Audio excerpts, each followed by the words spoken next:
so long is like alchemy.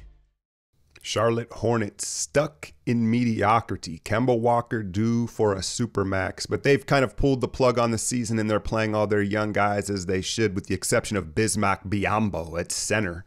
They've whiffed on quite a few centerpieces. Tyler Zeller, who ate DeMarcus Cousins' lunch in Charlotte a few weeks ago, would not play in this game. Klay Thompson would. And he started off with the first 9 points for the Warriors. You got to pardon the NBA TV glitching here early on. You're going to see Kemba challenge Boogie at the rim, the hands though. Miles Bridges, mind you, was traded for Shai Gilgeous-Alexander, so he kind of needs to pan out of Michigan State. And he's one of the better athletes in the league. You combine his strength with his verticality and his pop. I'm just not quite sure how good of a basketball player he is yet. Now watch KD not looking for this pass, right? I think that was to KD, right? And that just lets you know his mindset. He's so passive on the offensive end. Ends up costing Draymond a turnover. Now here's more Bridges shooting, and that's what he's going to have to learn to do. He's kind of the prototype 3-and-D wing with great athleticism. I think there's a world where he ends up better than Gilgeous-Alexander. I think his ceiling may be higher because of his physical attributes. Speaking of attributes, Biyombo, that's the only thing he does is protect the rim. More Klay just going to work, mouse in the house, Kemba Walker. And that's the thing is, you know, someone's going to give Kemba a huge bag, and as spectacular and as much as likable as Kemba is, he's still 5'11". So even when he's on somebody, he's not really on somebody. They can shoot and elevate on him. And rewatching this, the effort was just so bad from Charlotte. Now, news broke right before the game of the passing of Nipsey Hussle, someone who Steph is kind of befriended of late. And you could see maybe his mind wasn't engaged in the game. I don't want to completely blame that, but I know I was kind of shocked to hear this dude was a real role model in the hip-hop community as news broke as the game started. But I think Charlotte's effort level was so bad, I think it actually maybe hurt some of our execution to start the game, because it was like, oh, these dudes ain't really came to play.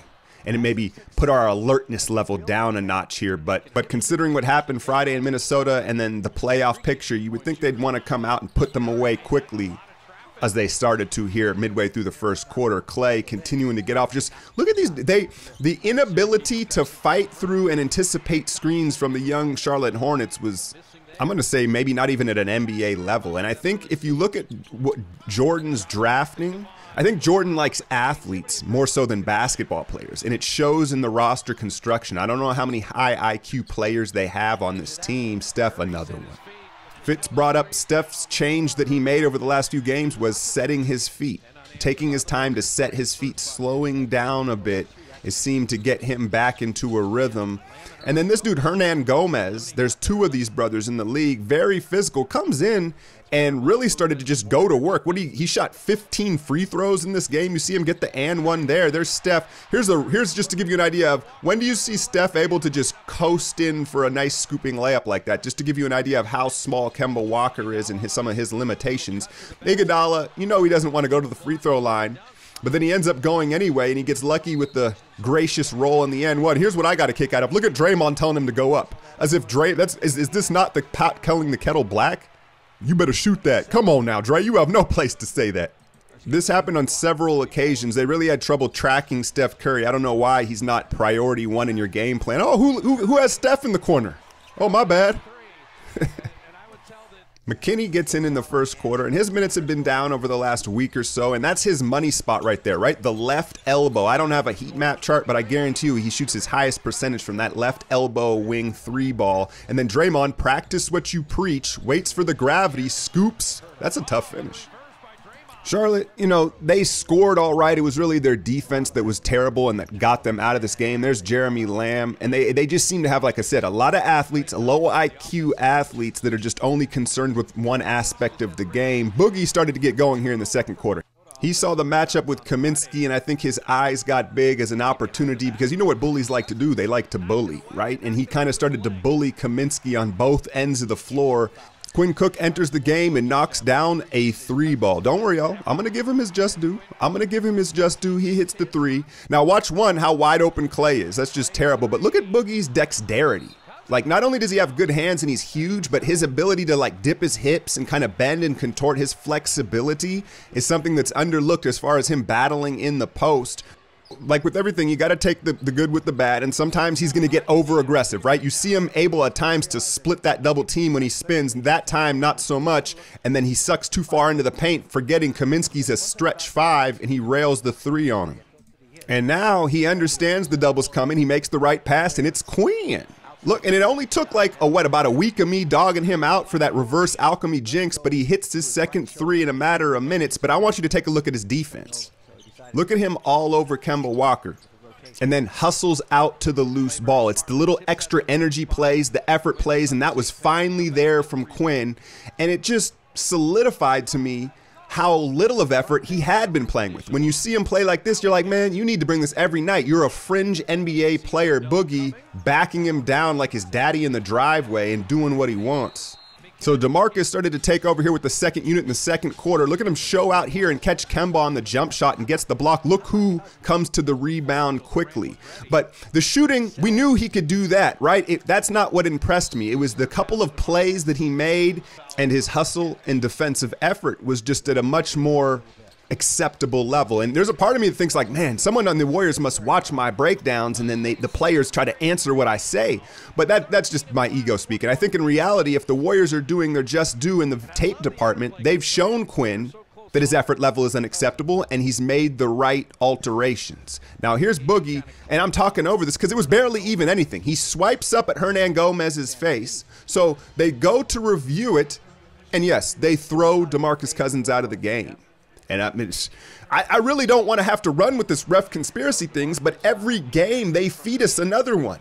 Because, mind you, there had nothing been prior. I understand if they had been getting chippy and they wanted to like just nip it in the butt, right? But there was no chippiness between the two players prior to this arm swing. His fist, was not open. He didn't cock back on the arm. So that was just a real funny call to get the guy out of the game who was eating them up. And then there's a phantom call on Bogut as he enters the game. Take a look at this one. And so, this didn't have an impact on this night, but it's still several calls that made you just think, Bogut, though, immediately came in and you felt his presence defensively, where they were kind of trying to exploit DeMarcus. They no longer had that opportunity. You know who gets to the loose ball. And I want to give him credit, man. Kemba Walker's not an easy guard. Look at him hustle.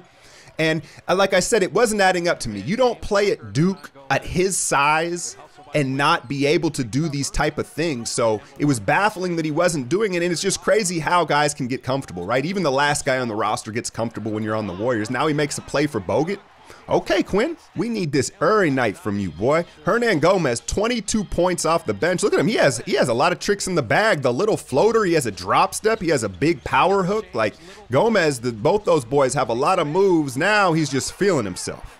And it's funny how things start to work out when you play harder. He gets the crazy finish at the cup. Here's another look at how well this rookie moves, right? And I just hope that his career isn't tarnished or ruined, stuck in Charlotte like we've seen so many of these high picks, because if you put him on a good team, there's more Quinn cutting and moving without the ball. Bridges is going to look a lot better, right, on a team with more weapons, because he's not a go-to guy, the outlet. And then Steph, use the right hand here. That's so much tougher to scoop that with the left hand, and he knows it. He didn't get the and one. I guess this was Cannon Curry's first game. And I can't front. Normally, I wouldn't like the name Cannon, but you consider, maybe prophesizing into the future what kind of shooter perhaps he could be, and you gotta love the name Cannon Curry. And I guess each one of the sixes are dedicated to his kids in one way or another, and those are the Wolf Gray Young Wolf, right, shoes for Cannon. Clay keeps on firing. Bogut, how about 6 points, 8 boards, and 11 minutes?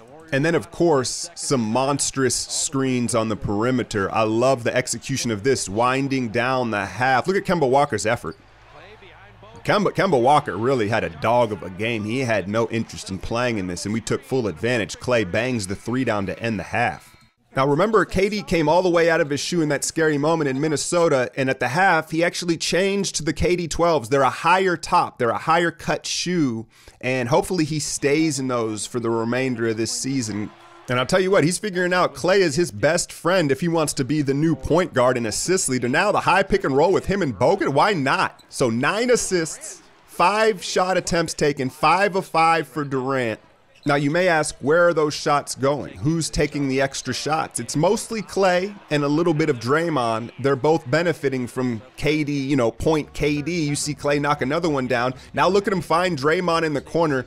And this is what excites me most, I think, about the last few weeks, is Draymond's three coming back and the fact that they're drawing things up for him in the corner. That's so much going to be a more efficient shot for him because of the distance. Then KD decides to take that one. That might have been his toughest shot of the night, in my opinion. Timeout, Charlotte. You see it's getting ugly now. I think the question will be there's going to be series where teams are going to completely leave him and dare him, try to get into his head. Can we position him in the corner so he's fully confident pulling the trigger schematically in a playoff series? More Kemba, like I said, Klay owned him on both ends. Kemba, and part of it was Kemba wasn't very interested in playing in this game. And look at him watch Durant curl off this screen for the spike, his 5th attempt of the game, and that's just too easy. More Durant working on his playmaking, and the passing's got more accurate, but he's still a bit rigid in what he wants to do. Watch this. He wants Steph on the relocation 3, but Looney doesn't set the screen, and it turns into a turnover. And then look at Durant is quick to tell Looney, like, look, bro, you've got to set that screen. It moved Klay out of position, and it messed up my assist. Take another look at Looney here in case you missed it. But it's like a young quarterback. You can't just stare down your first route, right? You have to have a check down sometimes. Durant hasn't really checked down much. Steph, who wants it? 5 of 8, 25 points in 3 quarters of play. And then I love the rhythm that Durant caught and shot that with. You saw how smooth the footwork was and how he was just not in a hurry. And he's ultra aware of his percentages and efficiency. Clearly, he's let us know about it, right? So part of this whole assist thing is he wants to be more efficient with his shooting, 50, 40, 90 perhaps. But the take is the turnovers are going to go up and he's going to force some things because he's not as aggressive looking to shoot. Talk about IQ. Look at that. Like that, you see a play like that from your players and you're like, dang, man, maybe we can't rock with these guys. Kaminsky gets faked out of his shoes, leaving the best shooter in the world. You want him? You want him? Oh, fuck it. I guess I'll close out. Too late. Even Steph's like, man, this is too easy. What are these dudes doing? Is he rocking the cradle though? I don't think he's doing that celebration, but I think all of them were like, damn, this is too easy. So Quinn, the star of the night, 23 points.